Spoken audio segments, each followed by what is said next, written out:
17 wins, 11 knockouts at walang talo. Yan nga po ang kartada ng isa sa mga ipinagmamalaking prospect noon at sinasabing rising star ng bansang Argentina na si Agustin Mauro Gauto. Umugong nga po ang pangalan nito noon dahil sa kanyang sunod-sunod na impresibong knockout win. Kaya naman, bilang pampataba raw sa kanyang kartada ay itinapat naman ito sa isang Pinoy na si Miel Fajardo. Llamadong-llamado nga po pagdating sa pustahan ang makakatapat ng ating bida. Dahil bukod nga po sa pagiging undefeated, ay kilalang knockout artist nga po itong si Gauto.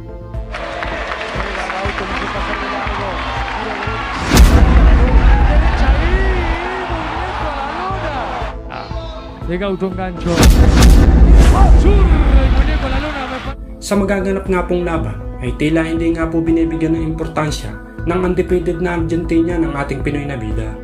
At sinasabing tila nakatuon nga po ang kanilang kampo sa isang future major world title fights na sa madaling salita ay minamahina, winawalang kwenta at tila ba pataba lang sa kartada ang tingin nito sa ating kababayan.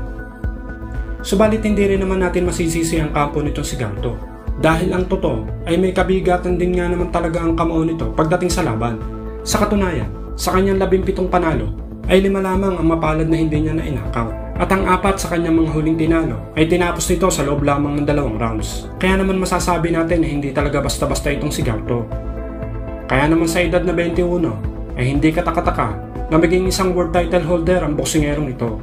Kabilang nga po sa kanyang mga naging hawak na title ay ang South American Flyweight title, WBO Light Flyweight title, IBF Youth Flyweight title, at WBO International Light Flyweight title. Kaya naman sa kanyang mga naging achievement at panalo ay lalong tumaas ang kumpiyansa nitong si Gauto na isipait lang sa kanya ang Pinoy at kung bakit ganun na nga lang niya baliwalain ng ating kababayan. Subalit ang hindi niya alam na ang inaakala niyang pipitsuging Pinoy ay ang magbibigay bangungot at babasag sa kanyang malinis na kartada. So ito na nga po, lumipad at dumayo nga po itong si Miel Fajardo papuntang Dubai para sagupayan ang undefeated na si Mauro Gauto. At para naman sa Argentinian fighter ay itinuturing na tuna fight lang ang kanilang magiging laban para sa Pinoy. At itong araw po ay isa sa mga paghahanda sa mga next potential big fight niya. Kaya naman panoorin natin kung paano nga pong tinuruan ng leksyon ng Pinoy ang bida-bidang Argentinian. Simulan natin sa round 1.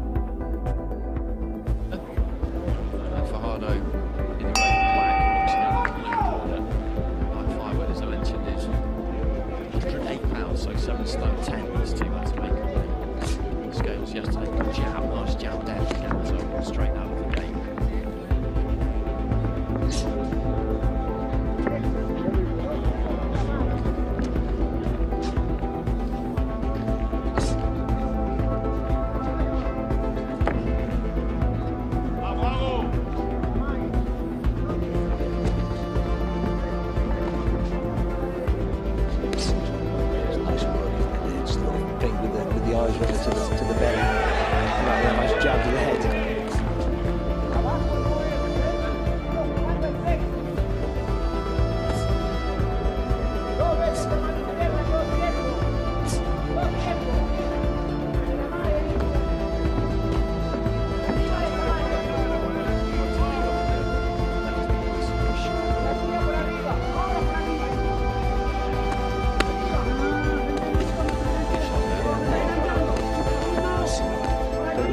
There, didn't he, as well, with the second attack? I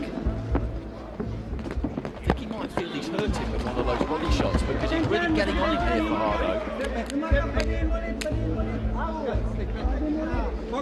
To go down to the body again there. Then back up to the head, but he was letting his hands go, putting his punches together well.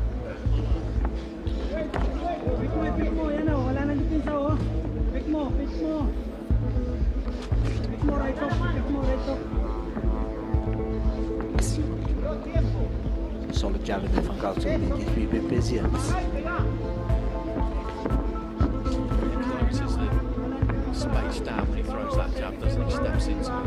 He needs to because Fajardo just stays kind of on the board and he takes those feet out well. Do you think he got through solidly with one of those body shots? Yes, and particularly the second one for me. He's just gone into his shell a bit, isn't he? Gauto. Hugely, but something registered there, definitely. It's the final minute of the round.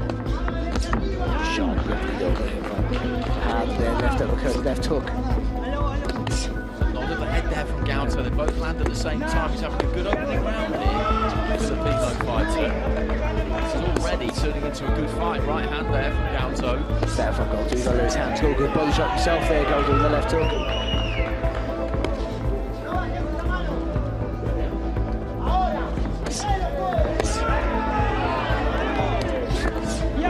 Shot. Oh, beautiful left hand there from Fajardo, and that has put him down hard onto his back there, Gauto. There was one just before that. There was a left to the body. He went up top, landed the left hand. There was almost a nod of approval, and then he did it again, and Gauto was just put straight down.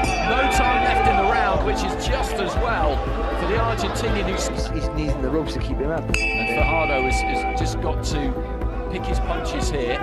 And it'll be very surprising if he doesn't get the win. Big left hand again there, straight at the start of the round, and he's almost kind of dragged down to, not his knees quite, but down to his knees. The gloves touch down as well, but Fajardo just got to get on top of it. He just needs to stay low for Fajardo and then come in with that left hook. Oh, good fight back there for Gauto. Oh, good left hook. Gauto hit by left hand, but he's trading here, which could be a problem. Good upper body movement from him. He shifts another left hand, big left hand again. There he touches down with the glove. It was a knockdown. The referee didn't give it a second. Left hand puts him onto his back, and he's just so fragile in there at the minute. That's the problem. He's letting his own hands go. He's showing a ton of bravery and heart in there, but every time he gets hit clean, he's going to go down, and he's going to get hit clean because he's wide open at times. What's the referee doing? Well, the referee's given him extra time there. He missed the knockdown. There was a touchdown with the glove which he missed, and then he was put down. Fajardo just looking for that left hook. Every single time he can throw it, he is throwing it. Dipping low at the waist there, touches down with the glove again, and the referee doesn't see it. That's another knockdown. There's been about 4 knockdowns in this round. It's tremendous action, it really is. It is, it's superb. 1 minute 40 remaining in round 2. Oh, good shots. Oh. The big left hand, and he's taken those two somehow. He's thrown back himself. He goes down to his knees, more in exhaustion than anything else, but the referee does count him this time. The corner are looking on there, the Argentinian corner. I don't really know how much more of this I would need to see if I were them. This is a critical stage of his career, of course. He's 17-0. But I think he's done here, and it's only a matter of time. Big left hand again there. The referee jumps in, and that's a good decision from the referee, who missed a couple of touchdowns in that round, but he's jumped in when he needed to. I don't think the corner were going to do it, and that is a massive, massive win for Miguel Fajardo. And what a 5 minutes we had there. And ladies and gentlemen, bout number 9 comes to a close with referee Igor Bebic calling a stop to the action at 1 minute and 53 seconds in round number 2, declaring your winner by TKO to the blue corner from Agusan del Sur, Philippines. It's Miguel Fajardo. So the 22-year-old from Manila gets the win. We've had some performances tonight, we really have. We've had some stoppages too. You know it's a good card when two...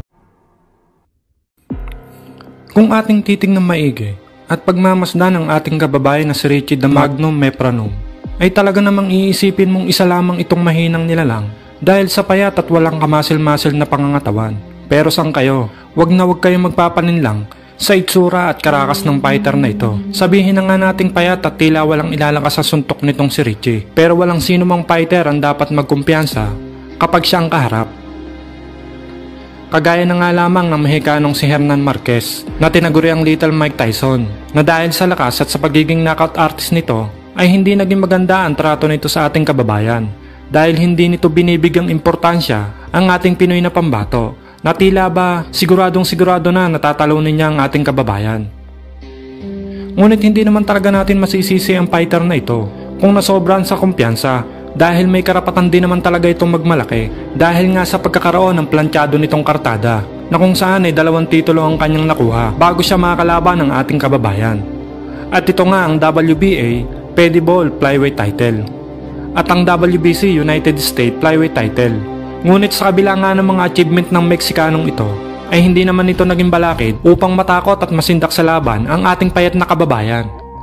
March 12, 2010, naikasa ang labang Richie alias The Magnum Mepranum kontra nga sa Mexican fighter na si Hernan Marquez.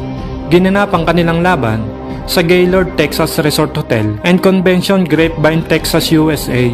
Sa magiging laban, ang Mexikanong si Hernan Marquez ay may impresibong record na 27 wins, 20 knockouts at wala ngang talo. Habang ang ating kababayan naman ay may record naman 21 wins, 5 knockouts, 2 talo at 1 tabla. Sa kartada pa lang ay talaga namang inaasahan ng maraming manonood at boxing analyst na tagilid talaga ang ating kababayan dahil sa laki nga ng diferensya ng kartada ng dalawang fighter. Subalit ang hindi nila alam ay napakakunat pala ng panga ng fighter na ito kahit manipis ang katawan, at isama mo pa ang kanyang ring IQ na talaga namang hindi rin matatawaran pagdating sa laban. Sa kanilang weigh-in ay kitang-kita ang diferensya ng dalawang fighter. Bato-bato ang Mexicano, samantalang ang ating kababayan ay literal na hindi gaanong kagandahan ng katawan. Round 1. Namamatitis agad ang Mexicano na para bang gusto na agad patulugin ang ating kababayan. Samantalang ang ating kababayan naman ay maingat na bumabato ng mga jab para dito nga sa Mexicano. Nada mejor que eso, especialmente en esa división ahorita que está él. Excelente sparring que tuvo. Tiene la estatura, tiene el alcance, ángulos, tiene que taparle las esquinas y no darle espacio, no darle nada de espacio, taparle hay que seguir su plan así, boxearlo, ese peleador técnico que usa sus brazos largos. Y Meprano, no hay nada mejor que eso, especialmente en esa división ahorita que está él. Excelente sparring que tuvo. Y pues aparte de eso, trabajando con la familia. Con él, que lo que le ha gustado mucho de entrenar con los Montiel es precisamente eso, con Fernando Montiel haciendo su sparring, que ha aprendido mucho al verlo, al aprender cómo se boxea, como un boxeador. Fernando Montiel es un peleador, no es tan agresivo. 18 knockouts en sus 25 y número 9 del OMB. Regresamos. Sa round 2 ay dito na nga gumana ang ring IQ ng ating kababayan. In-and-out ang kanyang naging diskarte para lumamang sa kalaban, na kung saan nga ay hindi naman makapagpatama ng mga solid na patama itong Mexicano. Precisamente y la mandíbula, la quijada de... Interesante, pelea como zurdo Tyson Márquez, aunque es derecho por la cabeza. Y eso a veces pasa, y fíjate, movimiento. ¡Oh! Que bien la combinación. Cuidado, no se puede abrir mucho Márquez, se te abrió mucho ahí, lo conectaron. Ahora, bueno, eso ya lo empujaron ahí. Pero lo motivó ese golpe el filipino. Sa round 3 ay makikita na ang gigil na Mexicano dahil hindi nga makapagpatama ng solid sa ating kababayan. Habang ang ating bida naman ay patuloy na nakakapagpatama ng malilinis na jab sa kalaban. Esta es la esquina de Márquez. Demasiado Márquez, es el que se encarga de todo el talento. Filipino, mejor le digo filipino. Doble uppercut ahí de Tyson. Filipino. Y parece que el movimiento, la rapidez, te hipnotiza, ¿me entiendes? Y te vas a quedar en esa posición. Y lo de cabeceo, cuando entra de frente, no entra mucho nomás de frente, dale cabeceo, moverse. Y empujarlo. Hacer lo que haga tú peleando la pelea que él quiere hacer. Le da buen derechazo, está haciendo lo que tú dijiste, está moviendo mal la cabeza. At pagdating nga po ng round 5 ay bahagyang nakapagpatama ng ilang malilinis na suntok ang Mexicano. Subalit dito nga po kayo bibilib sa ating kababayan dahil sa kabila ng kanyang manipis na pangangatawan ay nagagawa niyang saluhin at makayanan ng mga suntok nitong Mexicano. Tiene que usar su fuerza, trabajarlo al cuerpo. Filipino Mepronom le está afectando bien, aunque él es zurdo, pero se le está dificultando este estilo. Mepronom se encuentra el número 10. Trajes, las mejores corbatas, ahí se ponen con Julie Guiniño.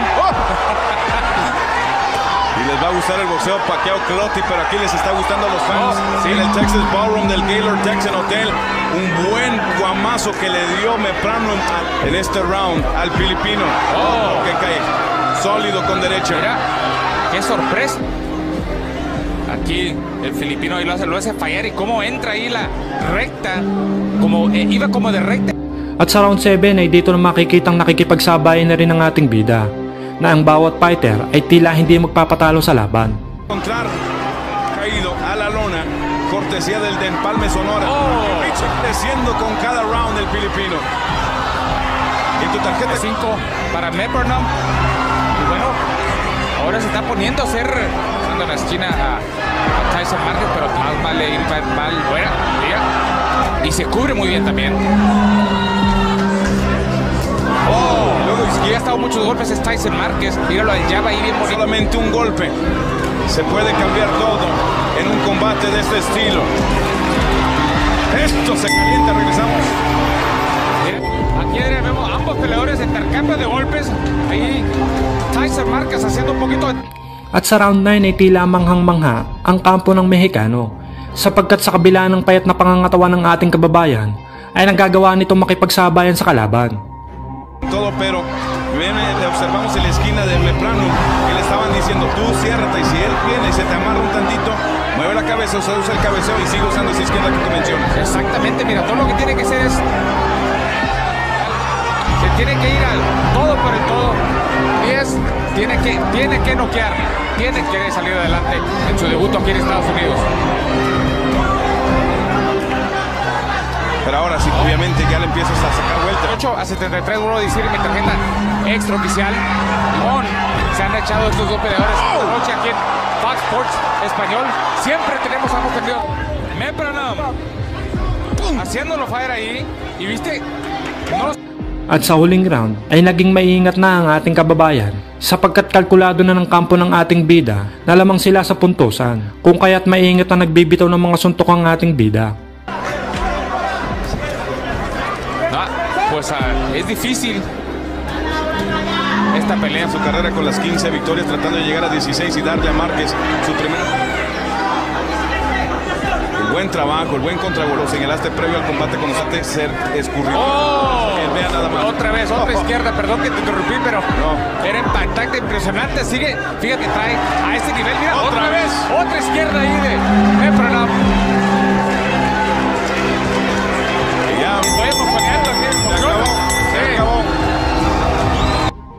At matapos nga ang laban ay kumpiyansa ang kampo ng ating kababayan, lalo na ang coach na si Buboy Fernandez na ang bata niya ang mananalo sa laban. For the winner, by way of unanimous decision, para el ganador por decisión unánime, Mabuhay Pilipinas! At itinanghal ng panalo ng ating kababayan by a unanimous decision.